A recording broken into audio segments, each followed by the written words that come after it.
To those who still look and listen, the majestic beauty of the African continent's diverse landscape thrums with life, animated by the spirits who inhabit them. Each forest grove, or tree, or river, or mountain, oasis, or shoreline is a portal to connection. They are liminal spaces where people go to forge and maintain relationships with the nature or ancestral spirits and other larger-than-life forces that define their lives.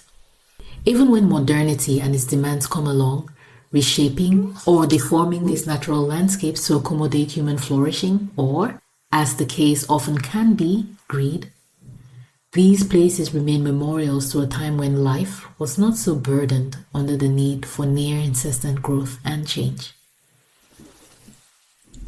To say the demands of modernity have taken a toll on the African continent's landscape would be putting it mildly.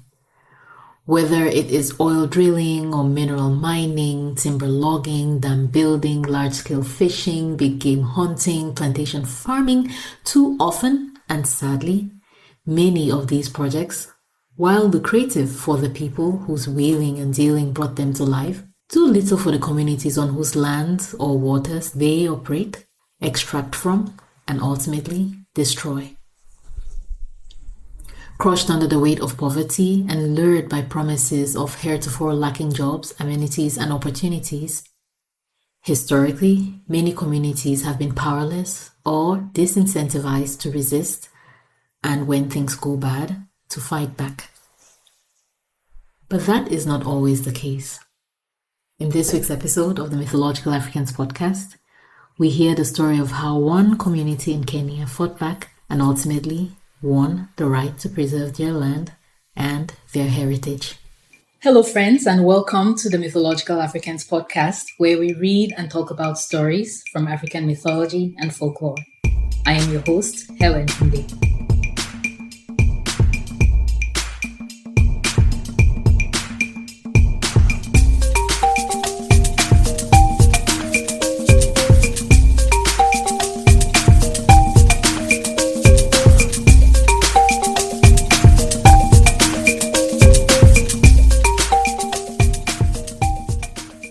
Last month, a Kenyan court revoked the licenses which would have allowed an Emirati investment firm to build a cement-making plant in the country.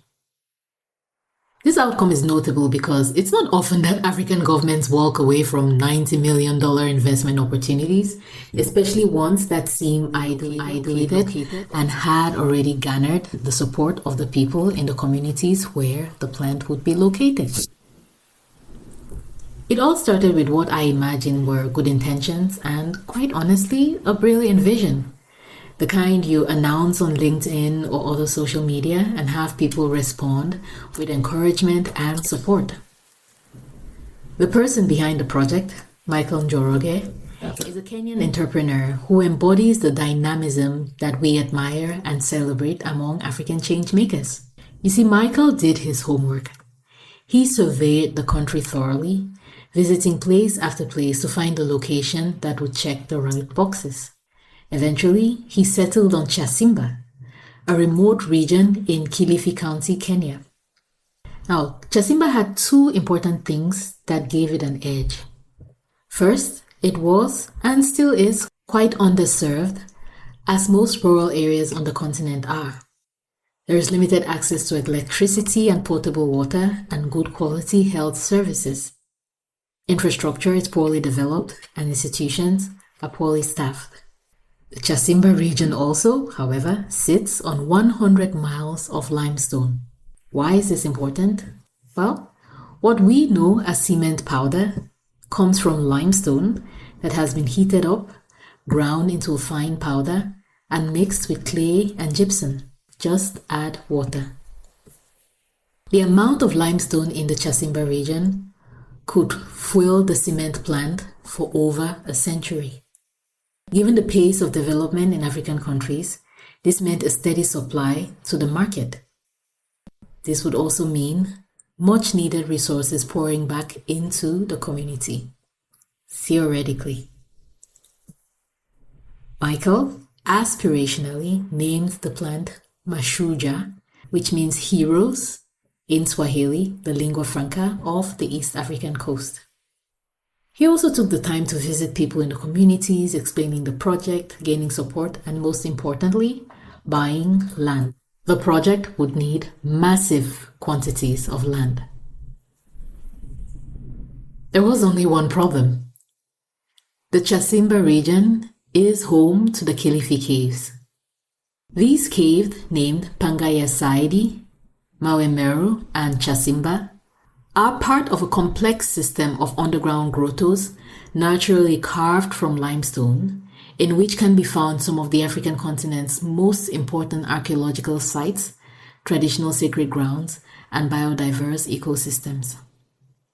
Pangaya Saidi, or Saidi's Cave, has archaeological deposits from the Middle Stone Age, the Later Stone Age, and the Iron Age.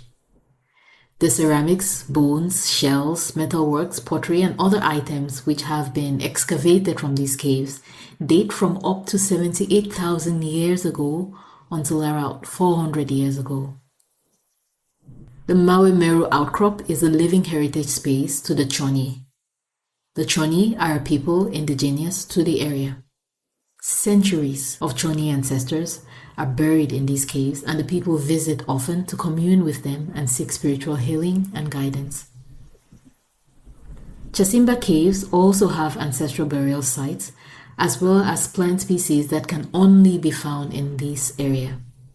Premna Mwadime, for example, is a plant from the mint family. The species name Mwadime comes from Kenyan botanist Mwadime Nyange, who first catalogued the plant in 2019, a mere 6 years ago. And so here was the situation where it seemed it was development, or so it was presented, versus heritage, economic growth versus cultural preservation. Unfortunately for Michael Njoroge and his backers, precedent was working against them.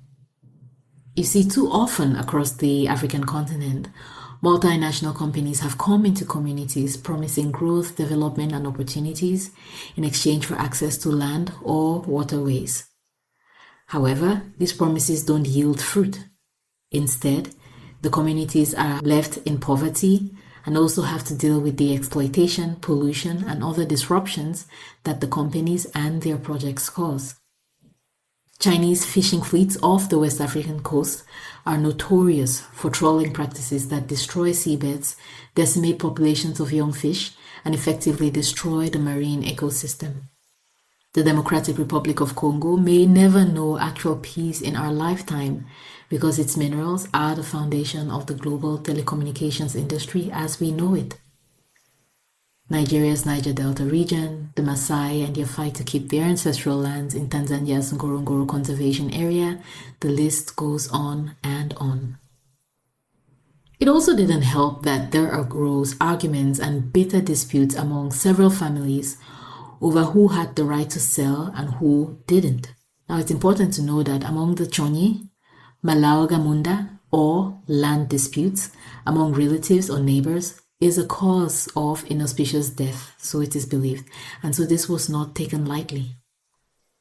Ultimately, the people who cared in the Chasimba region didn't want to, as the kids say these days, fuck around and find out. And so a coalition of community activists, lawyers, conservationists, and ecologists quickly formed to defend the region by designating the caves as a cultural heritage site. It took some years, but the coalition prevailed and the project as we know it was canned. But what is next? People in the Chasimba region still need access to resources. Those who sold their land, in many cases, cannot afford to buy it back, and there might even be some legal precedent preventing them from being able to do so. Kenya and the African continent at large will still need raw material, like cement, to realize all the plans that we have. How will things move forward? What sacrifices will need to be made? Where will there need to be compromise? Personally, I don't know, but I hope one day, in the silence of the Chasimba caves, an ancestor will whisper a solution that will turn things around for this community. Thank you as always for listening, and I will see you next week.